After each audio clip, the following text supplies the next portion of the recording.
got the Camden New Journal, and there's a bit, and it's asking, are you affected by these planning applications?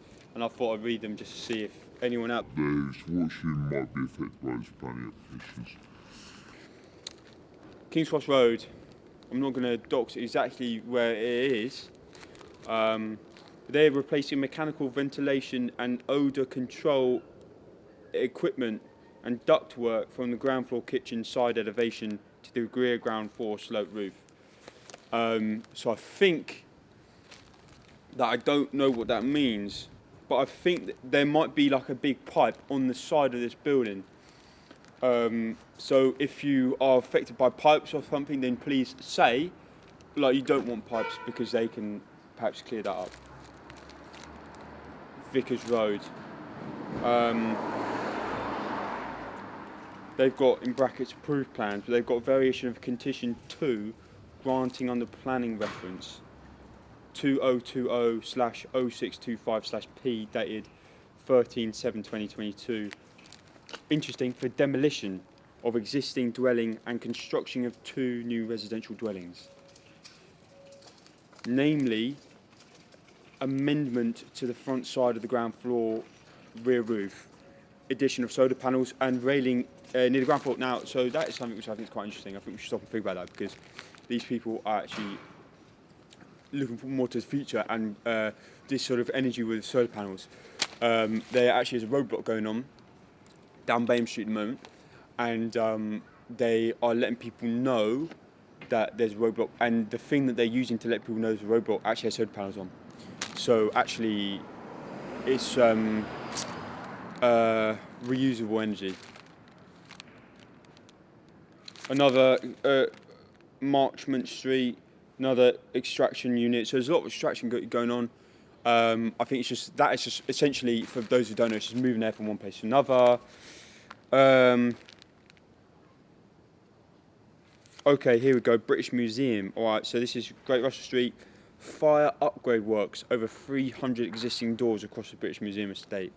I don't know whether you know this, but actually fire is actually quite a destructive thing. It can get hold of stuff, and it burns it and turns it into this black stuff, which is called like soot and stuff. And when what you have burnt turns into soot, it won't come back to what you originally want it to be. So by putting in these fire doors, I think it's good. And I don't think people should be affected by that, because actually it's going to stop fires from getting in, especially the British Museum, which is loads of stuff that we've collected over the years, like match attacks, and we've put them all in one place. Like, that's a binder. Like that stone with the writing on is a football card, like, let's say, like a limited edition, and then the binder is the British Museum. British Museum again. A lot of money, good. People have been donating, that's good. They always ask you at the door when you go in, do you want to give money? I always say no. Alterations to stone piers on north and south entrances to enable the installation of entrance signage. Now, actually, the thing about signage is like that sign over there. The thing about, bring the camera back. The thing about the signage is that by having signage, we can know things and know a bit more. So actually, like, I don't think people should have a problem with the signage, because the signage is actually going to help us know where things are, such and such and such. Okay, here we go. University of London, Connaught Hall.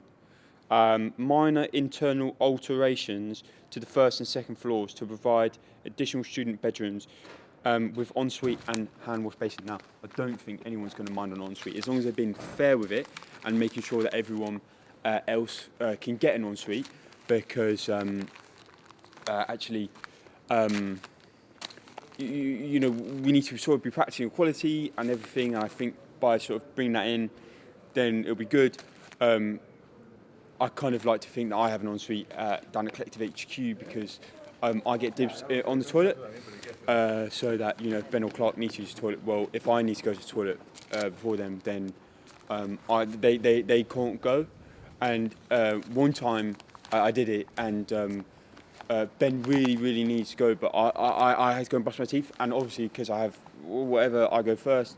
And when I came out from brushing my teeth and flossing, he was crouched over a shoebox because he said he was about to blow.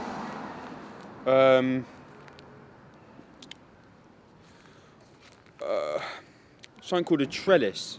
Flat D is alterating their trellis. Pigeon netting above the roof.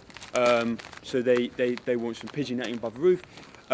One thing I've always noticed about pigeons actually is that they always have like a their foot is always weird, and I'm not entirely sure why that is always the case.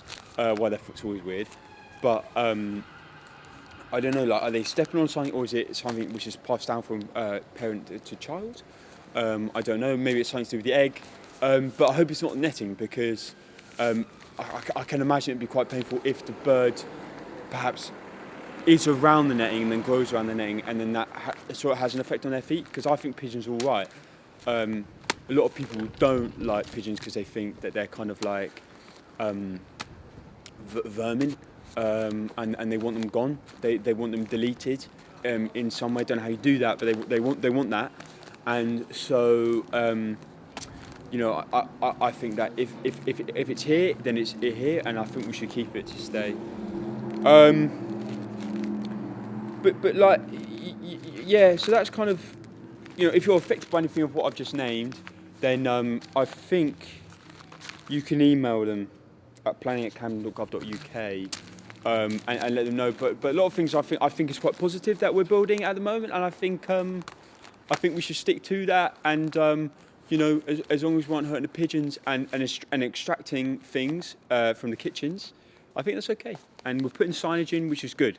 So well done, Camden, for your planning thing, and thank you to the Camden New Journal for putting this in and letting us all know, because you really help the community.